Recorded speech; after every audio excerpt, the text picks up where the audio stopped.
Tumaliriza nate mu kitundu kino eky'olwaleero. Tukyatunuulira emboozi y'omugenzi General Pecos Kutesa engeri gye yalabamu olutalo olwaleeta gavumenti eno mu buyinza. Mu kitundu kyaffe ekiwedde tukikomekereza nga musajja mukulu Museveni abategeezezza nga bw'agenda ebweru okubeera ng'alondoola ku by'okulwanyisa eri abo abaali babasuubiza. Mu kitundu kino Pecos Kutesa agamba nti teyamanya nti omukulu bwe yayogera nti ali mu kugenda bweru okufuna byakulwanyisa ate naye agenda kugenda naye. Olunaku z'omwezi nga 6 Juni 1981 Pecos Kutesa yeesanga nga y'omu ku bantu abalondeddwa okugenda ebweru w'eggwanga okunoonya emmundu. Wabula olugendo lw'okutambula okuva mu kitundu eky'eruweero masekati g'eggwanga lino erya Uganda terwali lwangu kubanga amakubo agasinga obungi galiko checkpoints eza gavumenti ze yateekako ate nga n'amawanga agatwetoolodde gaali galaba bubi abayeekera bano okuba nti bali mu kulwanyisa gavumenti eyali erondeddwa mu mazima n'obwenkanya. Tanzania bali tebasobola kuyitayo olw'ensonga nti Tanzania yali ekyawagira gavumenti y'Obote nga n'amagye gaabwe gakyali mu ggwanga.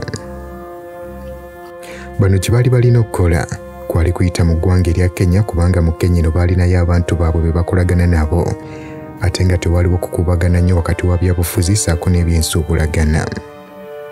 Bano baatunulatunulamu ng'entambula gye bayinza okukozesa okubeera ng'ebatuuse Kenya nga tebasaanye kusoomoozebwa yali ntambula ya ku mazzi kubanga abalunnyanja be basinga okuba n'obutasoomoozebwa mu kusala ensalo okuva mu nsi emu okugenda mu nsi endala nga bakola obusuubuzi bwabwe. Bano ekyo nga bamaze okukisalawo kye baali balina okuzzaako okulaba ngeri gye bayinza okuva mu kitundu eky'eruweero okubeera nga batuuka ku Lake Victoria. Pecos Kutesa aba ali awo emmotoka n'ejja ng'evuga omu ku muwagizi waabwe gwe baali bayita Mr. Samu Male ng'ono yali akola ne Libyan Arab Bank nga yali alina omuntu omulala Pecos Kutesa gwe yategeera oluvannyuma nti yali musirikale ng'akola ne Police Fire Brigade. Emmotoka baagisimba okuliraana olusuku lwa Mr. Kyobe era bwe batyo bana ne bagirinnya nti Yoweri Museveni, Private Kasasira, Kapiteni Katungi muyite Suicide ssaako ne Pecos Kutesa. Bano engoye ze baali bambadde zaali z'abantu ba bulijjo obula nga zaayulikayulika ng'era baali bakutte n'emmundu zaabwe.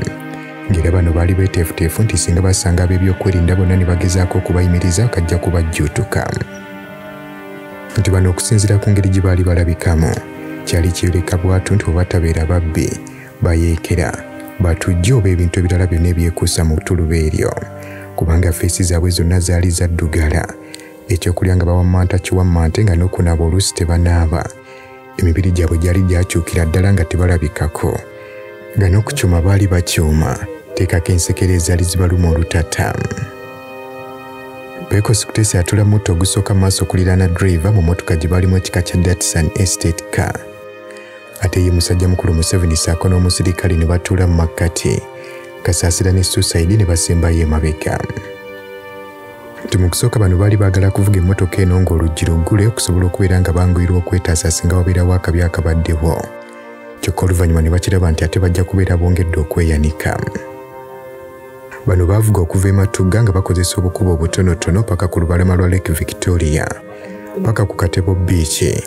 Nti bano oluvannyuma lw'okusalamu ekkubo lya Kampala okudda e Masaka baali bawulirira ddala nga batuuse ku buwanguzi kubanga bano baali tebakisuubira nti kiyinza okubeerawo nga tebagudde mu ambushi.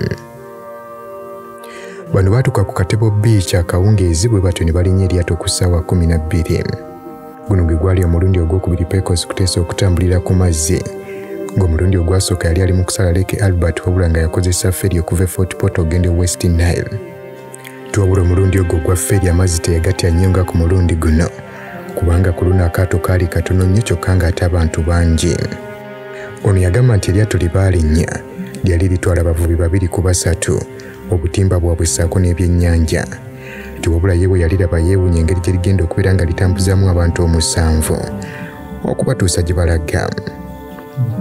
Kyokka abavubuka b'oku nnyanja be baali bakozesa padi ne busagwa baabasekerera ne babategeeza nti tewali kweraliikirira kwonna kubanga lino eryato ettono lye lisobolera ddala okubasaza obulungi. Bano bwe batyo baasimbula okuva ku bizinga by'Essese ku Lake Victoria era mu ssaawa nga 4 ez'ekiro bano baali bamaze okutuuka ku kizinga kya Bukeke. Nti kyokka bano ku kizinga kya Butebo baali beegattiddwako omusajja Andrew Lutaaya. Nti Lutaaya yali alina kizibu ewe yali takulaganira ddala na gavumenti ya Milton Obote era ng'ono baakolagananga nnyo naye okubeera nga bayambako mu ntambula. Lutaayo ono ye yakuliramu eby'entambula kubanga ye amazzi yali agategeera bulungi engeri gye yali asibuka mu kitundu ekyo eky'Essese. Nti era Lutaayo ono bwe yategeeza ku Kizibwe we enteekateeka gye baali balina, Kizibwe we yali musanyufu nnyo n'abateekerateekera ebyokulya. Ono yabafumbira muwogo ssaako n'ebyennyanja. Gurupu y'abano mukadde kano yali erina abantu 7 okuli Padde ne Busagwa abaali bavuga eryato. Andrew Lutaayo ateekako n'abaana abava mu nsiko ne Museveni. Bano bakakkana ku mmere ne batandika okusokomera. Tuwabula Museveni ne Private Kasasira bo tebalya olw'ensonga nti bahima, ate nga bahima tebalya byennyanja. Tuweewaawo ye Pecos Kutesa naye yali muhima, obula ye ebyennyanja yali abirya olw'ensonga nti okuva obuto bazadde be baamukuliza mu nkola ya ddiini ng'ebyemizizo tebabimanyi. Ku makya g'ennaku z'omwezi nga 7 Juni bano baddamu okulinnya eryato eddala, obula nga ku luno baalinnya ddeneko okusinga ku lye bajjiramu. Bano bwe batyo baasimbula ne boolekera mu ggwanga erya Kenya. Nti bano mu lugendo lwabwe tebaafunamu kutataaganyizibwa kwonna, ng'oggyeko akasana akabookya mu ssaawa nga 6 ez'emisana.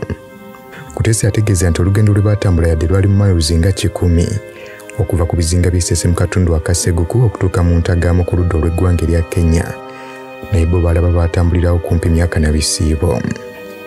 Ono yagamba nti mu lugendo luno bayigiramu emize egiwererako ddala egikolebwa ku mazzi. A'udhu billahi minash shaitanir rajim. Bismillahir rahmanir rahim. Assalamu alaikum wa rahmatullahi wa barakatuhu. Nze Haji Kaboggoza omusomi w'edduwa ntereeza ensonga z'amaka ebyenfuna n'endwadde ezitategeerekeka. Haji Kaboggoza omusomi w'edduwa nsiŋŋaanibwa Ekitigoma ku lw'Ejjinja. Bw'obanga otuuse Ekitigoma mu ttawuni ku siteegi osobola okuba ku nnamba z'essimu ezo z'olaba zitambula. Gwe wenna ali ewala oyinza okuyita ku mukutu gwaffe ogwa WhatsApp ku layini eyo eya MTN obudde bwonna mbeerako. Teguku okutuuka mu ntagamo ku ludda olw'eggwanga erya Kenya, naye bo balaba baatambulirawo kumpi myaka na bisiibo. Ono yagamba nti mu lugendo luno bayigiramu emize egiwererako ddala egikolebwa ku mazzi, nti abaali babatwala babayigiriza engeri omuntu gy'ayinza okweteewulirizaamu ng'ali ku lyato n'atasammuliza banne musulo, ne babayigiriza n'engeri omuntu gy'ayinza okukumamu segereeti ng'ali mu butiti obufaanana bwe butyo. Nti olugendo lw'abano lwali lwa ssaawa nga 11, nti era obudde buba buwungeera ne batandika okulengera olubalama eruuyi, nti yadde olubalama lwalinga oluli okumpi. Bano baatambula n'enzikiza ne basanga ku mazzi n'emunyenye ne zivaayo nga tebannalutuukako. Ku ssaawa 4 ez'ekiro bano baatandika okulengera amataala. Twabula mukadde ako abakulu abaali babatwala baali batandise okusoberwa, obanga we boolekera weebwe ekisumo we bagenda, kubanga baali bamaze ekiseera nga tebagendayo. Nti emyalo gy'eggwanga erya Kenya gyo gyali gibuzaabuza, kubanga gyo gyali miteeketeeke bulungi bw'ogigeraageranya n'egy'e Uganda. Olwo obudde nga busaasaanye ku makya, bano baatandika okukakasa obanga ddala kituufu omwalo gwe baliko gwe gw'ekisumo. Nti abaali babavuga baava mu lyato ne bagenda okubuuza ku bannaabwe ku ludda olwa Kenya obanga ddala kituufu we bagenda weewo. Bano bagenda okukizuula nga bali Homa Bay, nga zimayiluzi nga 6 okuva awo we bali okutuuka ekisumo. Bano nga bamaze okutegeera nti babuze, bwe batyo badda mu lyato okulusimbula okwolekera omwalo gwa Kisumu. Nti eryato okuva ku ludda olwa Uganda okwemirira ku mwalo guno mu budde obw'okumakya kya bulijjo, era nga tewaliwo mbeera yonna ya bunkenke mu bannansi b'eggwanga erya Kenya. Wabula kibaali beetaaga okumanya oba waliwo emmaali bano gye bazze nayo. Nti wabula Museveni yasanga akaseera akazibu okunnyonnyola bano nti bo si basuubuzi wabula bayitamu buyisi. Pecos Kutesa ne Suicide baatandika okubeera nga bagenda ku lubalama beekenneenya embeera y'ebyokwerinda nga bweri. Tiwabula amazima gali nti omuntu yenna bw'abeera nga mumenyi w'amateeka, buli muntu yenna gw'alaba ng'ali mu yunifoomu aba alabanga omulabe we. Nti bano balina abakuumi be baalaba nga bali mu yunifoomu ez'abakuumi ba bulijjo, ne basooka kulowooza nti oboolyawo babateze ambushi. Kyokka bano baakitegeera luvannyuma nti bano bakuumi ba byakwerinda mu ggwanga erya Kenya abakuuma amazzi. Nti ekyewuunyisa ab'amagye bano yadde baali bakuuma ku mwalo awo, naye amawulire baali bagalina nti Museveni ne banne bagenda kujja mu kitundu ekyo eky'ekisumu. Kutesa ne Suicide bwe batyo baddayo mu lyato okutegeeza bye basanze. Obula Andrew Lutaayo bano yabasekerera busekerezi bw'atyo n'ava mu lyato n'agenda okubeera ng'asisinkana banne be baali bakolagananga nabo mu ttawuni awo. Nga wayisa akaseera nti bano baali batandise okulira nga tebali comfortable kubanga bakyali ku nnyanja okwo, ng'eryato lyetawula bwetawuzi kyokka nga tewali kye bakolako.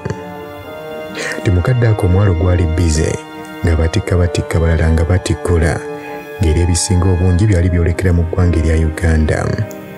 Bano mu lyato mwe baali balinamu rifles zaabwe 2 ne grenades entonotono. Teekako n'okuba nti baali mu mazzi ag'eggwanga erya Kenya kyokka nga tebalina na biboogerako. Kyatandika okubeeraliikiriza nti mu nsawo baali tebalinamu yadde ekikumi eky'eggwanga erya Kenya, nga bawulirira ddala bafuuse ekizibu akaddeko n'abayinza okubateebereza, nti wabula beegumya ne ssekwegumya yekka okulaba nga tebateekawo mbeera eraga nti bamenyi b'amateeka. Olwo ku ssaawa 3 ez'okumakya Lutaayo ono yakomawo n'abategeeza nti abafuniddewo kaloogi we bagira nga bali. Tiwabula okutambula okuyingira loogi nakyo tekyali kyangu olw'engeri gye baali bambaddemu ssaako n'okufaanana, wabula beekaza nga bagamba engeri gye batalina n'omu gwe bamanyiiyo tekirina kubeera nga kibakanga. Wabula olwo ku ssaawa 4 Lutaayo ono yasobola okubeera ng'azuula abantu be baali banoonya okwalyamu amambabazi, teekako ne Samu Katabalwa. Ti bombiriri bano baali bannaabwe be baakolagananga mu struggle eno nga bo baali bakolera wabweru wa ggwanga, ng'era ebbanga lyonna Mbabazi ne Katabalwa bano baabeeranga masmaati, teekako n'okuvuganga emmotoka z'ekapyata nga bakyusaako bukyusa. Tiwabula bano baabategeeza nti emmotoka ezo ze bavuga nga bwe bakyusaako ze zibayamba okubeera nga tebabategeera olw'emirimu gye baali bakola.